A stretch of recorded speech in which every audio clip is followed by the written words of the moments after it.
পক্ষ বারবার ডাকসুর বিরোধিতা করে এসেছে, সেটা পেছাতে চেয়েছে। এবং আমরা এটাও দেখেছি যে একটা পক্ষ বারবার আচরণবিধি লঙ্ঘন করে এটা চেষ্টা করেছে যাতে কোনো একজন প্রার্থী তাদের আচরণবিধি লঙ্ঘন হয় এবং তারা ডাকসুকে বয়কট করতে পারে।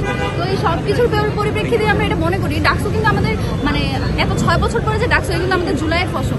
তো ঢাকা বিশ্ববিদ্যালয় ক্যাম্পাসে এখন যে কেউ একক আধিপত্য চালাতে পারে না এবং ডাকসু হয়ে গেলে এটার পর্যায়ে একেবারে চিরতরে বন্ধ হবে অন্তত আগামী 1 বছরের জন্য, সেটা আসলে কারো গাত্রদাহের কারণ হয়েছে বলে মনে করি।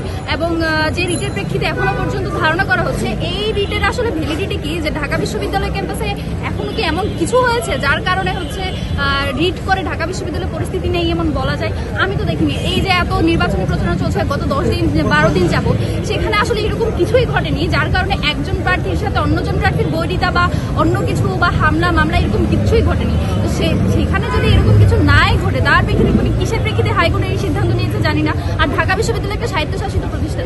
বসুন্ধরা টিস্যু অসত্যতার বিরুদ্ধে এক বিন্দুও ছাড় নয়।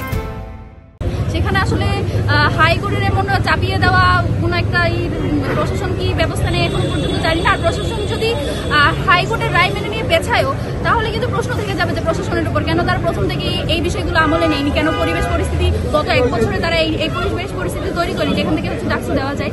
এবং আমরা সাধারণ শিক্ষার্থীদের মধ্যে থেকে দেখেছেন অলরেডি সকলে হচ্ছে এর ব্যাপারে খুব জানিয়েছে, কারণ ডাকসু হচ্ছে আমাদের আলটিমেট জুলাইয়ের ফসল। তো এইভাবে আসলে জুলাইয়ের স্পিরিট বলেন বা আমাদের জুলাইয়ের একেবারে যেটা আমাদের সবার প্রাণের দাবি ছিল জুলাইয়ের পর যে ক্যাম্পাসে কোনো ছাত্র রাজনীতি চলবে না, হল ভিত্তিক কোনো ছাত্র রাজনীতি চলবে না, প্রত্যেকটা বিশ্ববিদ্যালয়ে ছাত্র সংসদ দিতে হবে। তো সেই একেবারে মৌলিক দাবি যেটা আমাদের ছিল 9 দফার একটা, তো সেই দফাকে আসলে সেই একটা দাবিকে হচ্ছে এভাবে প্রশ্নবিদ্ধ করা বা সেটাকে এভাবে বানচাল করার যেটা প্রচেষ্টা, সেটাকে আসলে আমরা সকলে মিলেই সেটার বিরোধিতা করছি এবং প্রত্যেকটা প্যানেল প্রত্যেকটা নির্বাচনী প্রার্থী এর বিরোধিতা করছি। এবং আমরা আশা করছি খুব দ্রুত শুরু হবে এবং আমরা আশাবাদী যে 9 তারিখেই আমাদের বিশ্ববিদ্যালয়ের ভিসি বলেছেন তিনি 9 তারিখেই হচ্ছে ডাকসু নির্বাচন নিশ্চিত করবেন। আমরা এক্সপেকটেশন রাখবো যে আমাদের ভিসি এই গার্ডস দেখাবেন যে তিনি তার প্রতিষ্ঠানের উপর যে চাপিয়ে দেওয়া আছে রিট বা চাপিয়ে দেওয়া যে রায় সেটা নিষ্পত্তি করবেন।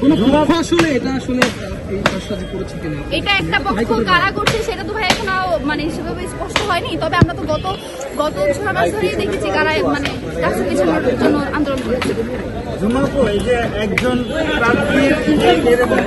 তৈরি হয়েছিল এবং আমরা জানি 2 দিন আগে আমাদের নুরুল হক নূর ভাইকে যেভাবে মারা হয়েছে সেই কারণে আসলে আমরা শঙ্কায় ছিলাম যে ডাকসু বানচাল হতে পারে কিনা।